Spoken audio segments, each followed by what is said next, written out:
The LEGO Snow White and the Seven Dwarfs cottage got officially revealed today, and in this video, we're going to take a detailed look at it. This 18 plus set is going to retail for $220 starting on March 1st, and it comes with 2,228 pieces. The set includes 10 minifigures and a bunch of little critters, which is pretty incredible in my opinion. And the box art does say batteries included, so there is a light brick somewhere in this set as well.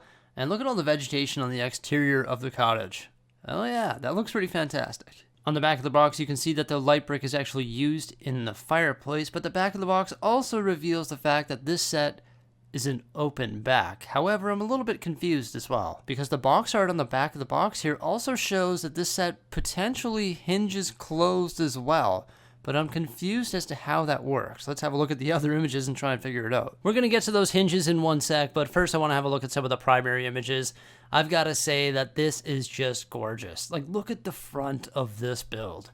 It is magnificent. I love the vegetation going over top of the very detailed front door. These owl 1x1 printed pieces are like all over the front of this thing. There's also these 2x3 tiles right here for the shutters of the windows, which are really well framed. That's so cool.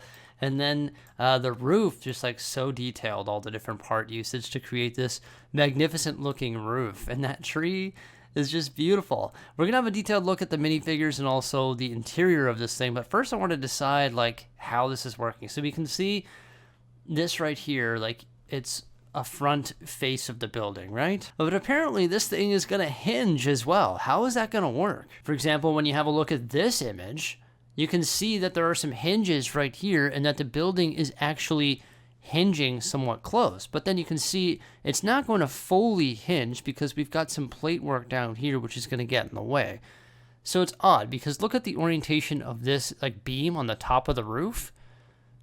So this right here is actually the face of it because you can see there's some open spots right here like between these arches.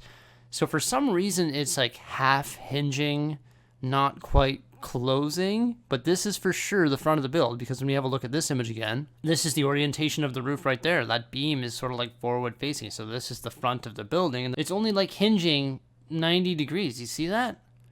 And you can remove this roof panel so you can see some of the interior details. See, this roof panel might be removable as well, but I just think this is so odd because why would it need to hinge in general if you can't hinge it fully closed? I just don't see how that's going to hinge fully closed.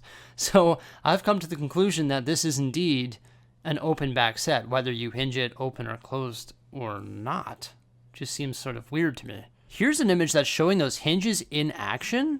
Does it close all the way? I'm not sure, but if it did close all the way, then you'd have those big gaps on either side. So I'm still going to classify this as an open back. But boy, oh boy, does that ever look good from the front. Like, I cannot stress that enough. However, it is sort of strange when you have a look at a LEGO Ideas submission, which this set apparently is not based on. It looks pretty close to that set, doesn't it? I think so.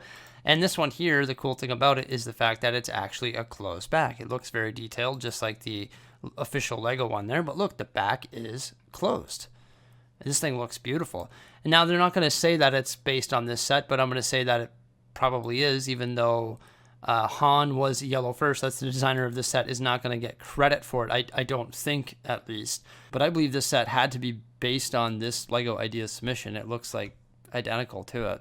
But either way, I think Han was yellow first should get some sort of recognition because it does look somewhat like his. Hey, maybe he's the one that sparked the idea, so that's a good thing. But it lacks a closed back. What the heck? I mean, this set had a closed back, and so does this one. And this one. Hey, so does this one. Alright, I promise that I'm done with talking about the lack of a closed back. Let's talk about the good things about this set because there's an awful lot of them, like 10 minifigures. Look at that. You get the Evil Queen, the Prince, Snow White, and all 7 dwarves. I think they just struck gold with that. So first off, we've got Snow White. I think she's a magnificent looking minifigure, that's for sure. Then we also get the Prince as well. Yeah, he's looking pretty good. Handsome looking gentleman, I must say. And then we get the Evil Queen. And she comes with the apple as well. And then we get Dopey. He's got the kiss on the forehead there. And he looks pretty dope, I've got to say. Not too bad at all. I'm pretty happy with all of the 7 dwarves. Like, look at Doc. He looks pretty cool. And so does Bashful with his rosy red cheeks. And alternate face as well. Happy, he's definitely looking pretty happy. He's got an alternate face, which is even happier. And then there's Sleepy, he's definitely looking pretty sleepy. And he can unleash a huge yawn. Sneezy, he's about to unleash a huge sneeze. That facial expression is hilarious. And then last but definitely not least, one of the most iconic characters from this movie, Grumpy. In addition to all of those minifigures, you also get 2 doves, a bluebird, a rabbit, and a squirrel. You also get some details outside of the cottage as well, such as Snow White's glass coffin. Look at the gold elements that are used, and I believe a printed tile as well. In general, I think that mini build looks great, and it's also surrounded by some nice vegetation. And of course, she can fit inside as well. And then you also get a well, which looks really well constructed. I like the pitched roof, all the part usage, and the flowers on top. Taking a look at some of the interior details, of course there are 7 beds on the 2nd floor. And then there is the nice table within, and you can see that light brick in action right there in the fireplace. And there's the organ, which features some really nice part usage, and included in that is some sticker elements as well. There's also some added detail in the attic as well, just like some storage.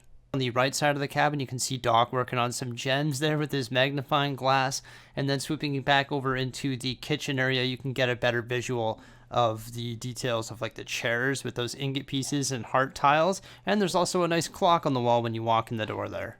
I'm sure there are some details that I did miss, of course, because there's a lot jammed into this set. Overall, I think it looks great. Maybe it does have a closed back. Maybe it hinges all the way closed. I'm not too sure. I don't think it does, though, based on the images that we had a look at today. So once again, there we have the Snow White and the Seven Dwarfs Cottage retailing for $220 US starting on March 1st. So my Lego city is currently broken down, so I don't know if I'm going to be picking this set up on March 1st.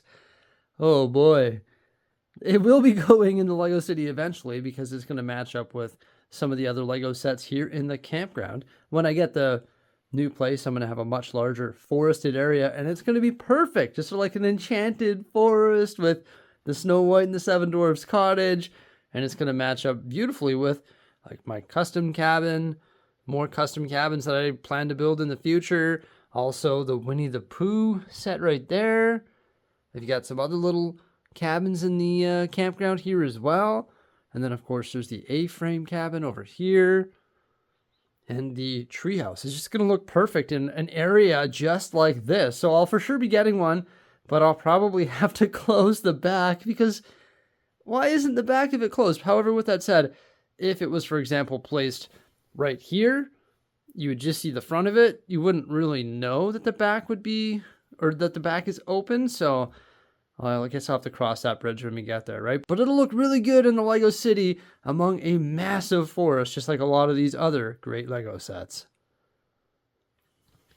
So I think the set looks perfect. Like the front of it is just beautiful. You get so many minifigures, like they nailed that, that's for sure. But it's an open back. Why is it not a closed back like the Lego Idea set? I guess to keep that price down. But still, it would have been nice if this was a closed back, or if it hinged open, or if it was modular, or something. You know, I get it. They want to make it a play set, but I just wish it was a closed back. But either way, you would be able to display it on a shelf quite nicely, and you would be able to display it in the city like I was just talking about there, as long as you can't see the back. So I guess it's all right because you can very easily see the details, but I think this set is going to appeal more to like an adult market, and I think most adults would want it to have a closed back. But maybe not, because if it's sitting on the shelf, you can't really see the back of it anyway. What do you think of the new set? Let me know by commenting below. Please remember to like, subscribe, and stay tuned for some more great stuff coming out in the near future. Farewell!